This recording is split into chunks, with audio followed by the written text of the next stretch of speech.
Hi, everybody, and welcome to HR Debatable Season 3. Yes, today's the first episode of our third season already, and I am here with two fabulous guests, as always. My name is Nelly Verlinden, I'm your host, and today I am being joined by Bram van Bokhoven and François Gauthier. Hi, Bram, and hi, François.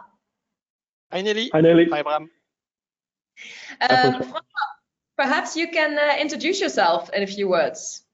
Absolutely. Thank you very much for giving me the mic and the opportunity to speak here, Nelly. Happy to see you and happy to see you, Bram. I'm François. I've been in recruitment for the past 10 years. I'm currently working in a gaming company. We are recruiting for the HQ in France. But before that, I used to work in the SaaS industry with you, Nelly, a few years ago, working on HR information system topics. I've been mostly recruiting in tech for the past 10 years, and I still do. Thank you, François. Okay, Bram, perhaps you can also introduce yourself. Of course. Happy to be here, Nelly, and happy to meet you, François. Bram van Bokhoven, have been in recruitment for the past, 12 years or something. Started as a student job, still doing it. Have a bit of an expertise in campus recruitment. Have been freelancing as a corporate recruiter for the past 5 years. And happy to be here and talk about campus recruitment. Yes, that is indeed one of the topics I think we will going to be talking about a little bit more. Super happy to have both of you here. For those of you tuning in for the first time, perhaps, to this episode. So what we do here at HR Debatable is, as the name suggests, we're going to have a debate, 3 debates actually, with our 2 guests. So I will introduce a certain topic, I will give a little bit of context, I'll share a statement, and then François and Bram, they will be able to say whether or not they agree with the statement. And then, of course, I will ask them to elaborate on that. And if by any chance they agree on all of the statements, then I might play devil's advocate a little bit to see if we can spark the debate a bit further. So that's the concept. Bram, François, are you good to go? Do you have any questions? Good to go. I'm good to go. All right. Oh, and then one last thing, you would guess actually that by the 3rd season, this would be part of the drill. But if you have not subscribed to the podcast yet, please do so. You can subscribe to it on Spotify or on Apple Podcast, and also share the episode with your colleagues, with your friends, and perhaps even with your family. Okay, here goes for the first statement. The theme of this first debate is going to be around campus recruitment. Now, campus recruitment, when companies visit educational institutions like colleges and universities to recruit students for internships or full-time positions, has its benefits for both students and companies. Students, they can secure employment before graduation, often in the field of their study, while organizations can access a pool of young, talented individuals keen to start their careers. For a long time, campus recruitment has been an important recruitment method for companies to ensure that they tap into a talent pool that is equipped with the latest knowledge and skills in their field. In today's rapidly changing world of work, however, knowledge and skills are prone to expire at some point. And so, whatever students have learned during their multiple-year-long higher education doesn't have the same value as it once did. Instead, companies' campus recruitment efforts should focus on hiring for culture add. Culture add is a relatively new concept that represents a strategic approach in HR that emphasizes the value of hiring people who not only align with the company's existing culture, but actively contribute to enhancing it. Unlike the traditional concept of culture fit, which focuses on assimilation into the organization's existing culture, Culture Add seeks to identify candidates who bring new dimensions, perspectives, and skills that complement and enrich the company culture. Some of the main benefits of the Culture Add approach include the fact that it drives innovation and adaptability and broadens the team's skill set and perspectives. And that, Bram and François, brings me to our first statement of today. Campus recruitment should prioritize Culture Add over technical skills to ensure long-term employee retention and satisfaction.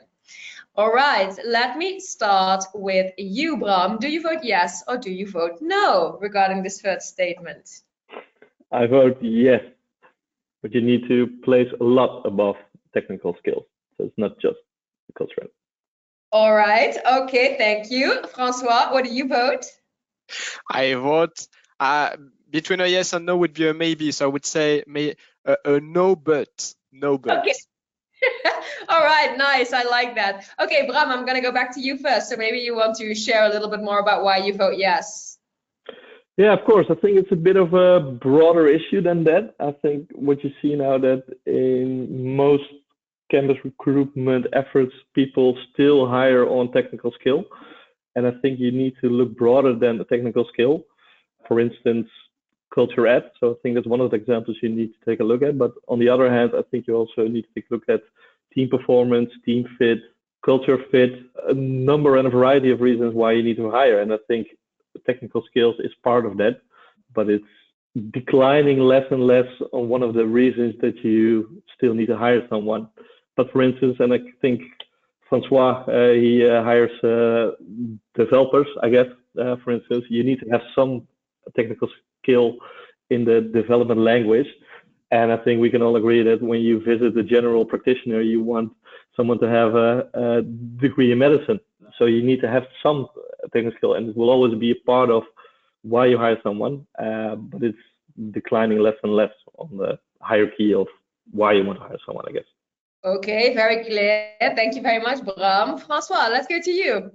Yeah, I agree with what Bram just said about do we need technical skills or not? Maybe I have a strong bias because I've been in tech for so long and I've been recruiting technical profiles from developers to admins to data profiles, and we need some sort of technical skills, at some degrees. Interns and apprentices in France, they are hired to learn more about the job and the tools and the methodologies, etc. So we do not expect them to come with the full background from a technical standpoint. So I mostly agree with what Bram just said. The thing is, I think juniors and also interns, like people we hunt on the campuses, are also profiles that need to fit with the culture and with the technical context of the company. And if they can bring something more, and this is the culture add concept that you've just introduced, Nili, I think that's like cherry on the cake. That's the additional, the bonus part that we all expect. Maybe we need someone that fits with the environment and then add something a bit different, and someone who brings a twist to the way we do things or a fresh new look at the way we do things. That would be the cherry on the cake. So cultural fit and technical skills are still, I think, relevant. Maybe technical skills are less and less relevant over time. That's a whole new debate, but I'm happy to discuss that with you, Nelly and Bram. But yeah, technical skills and culture fit, I think, still necessary. And culture add would be like cherry on the cake. Would be amazing to have culture add in the future. The struggle is, I think, what I've saw in the companies I work for is that junior profiles and profiles that are coming to the company straight out of school, sometimes they don't have the confidence in themselves to think that they are worth adding something to the culture. And so we need to encourage them as tutors, mentors, managers to push themselves into bringing something new. And some environments are very permissive on that topic. Some other environments are not so permissive about that. So depending on the environment you're in, you might be able to push your younger hires to adding something to the culture. Yeah. Yeah, I think that's a valid point there, that I think and that's obviously why I added it in the context for the statement, is that I think culture add in theory sounds very nice. However, especially if you're hiring people maybe into their first job, indeed, the question is whether or not A, the environment is inviting them to add whatever they want to add, and B, whether or not they have the confidence to actually add something. So yeah, that's a good point you're raising there. Now, something else I'm wondering about, and I guess both of you will know this much better than I do because this is what you do. Whenever you are hiring people into their first roles, when we do talk about these technical skills, then do you find that they have these sufficiently, or that even that sometimes can be an issue? As in, so the question, I guess, would be, do you feel that they are actually prepared enough when they get out of their university or higher education to start that job? Bram, I'll start with you. Yeah, I think that's a hot topic as well here in the Netherlands, and I have a strong opinion about it, because I think that in general also why we look at technical skills is maybe a flaw of the school system here in the Netherlands. So when you look at the school system here in the Netherlands, I think you need to make a choice when you're in high school, and I think that's when you're, I don't know, Nelly, you went to high school as well here in the Netherlands. You need to choose a profile, or at least a direction you want to go in, like sciences or economics, when you're age 13 or 14, I guess, something like that. Yeah. And I think that's also the reason why we hire on those technical skills. Because after you make the choice, you start to think like, okay, I only can do economics. And after I studied economics in high school, I'm going to study economics at university. And me as a campus recruiter, I'm going to look at when I need to hire a junior in economics or business advisory or stuff like that. I'm going to look at someone who did the study economics. So I think in general, we're all looking within the box. And I think the broader picture is we need to start looking more out of the box. And to further elaborate on your question, Nelly, I don't think that all juniors or graduates have the right technical skills when they start.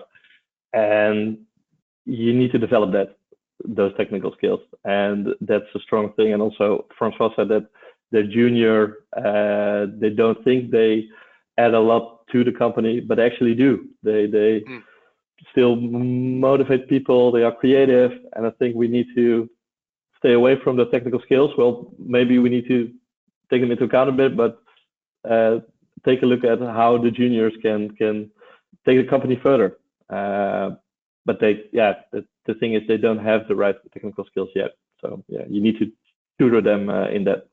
Yeah, I think so too. Francois, do you have anything you want to say about that? Yeah, I agree with what Bram just said. I think you don't hire juniors or interns to ask them to deliver something at the end of their internship. You hire them to train them on the long run and try to retain them on the long run, so that they could be hired on a permanent contract in your company, or then they would be like boomerang profiles, like they do an internship with you, then they go to the industry for 2-3 years, do something different, and then they come back to you. And they love the experience that they had with you because you trained them for 6 months. So yeah, the campus recruitment, you in your statement, Nelly, you spoke about retention and long-term satisfaction. I think campus recruitment it's the no but part of my answer. So that's the but part. I think yeah, there's definitely something to figure out around retention. It's not just having someone for 6 to 12 months delivering something on a temp contract. It's having a highly motivated, highly enthusiastic profile, being trained in your company for a few months, delivering a little bit but training a lot, and then having the processes and systems in place to transfer those contracts into permanent contracts on the long run and try to retain them on the long run. I remember a few years ago in my current company, we used to retain between 40 to 50% of our interns on a perm or temp contract. That was very, very good statistics.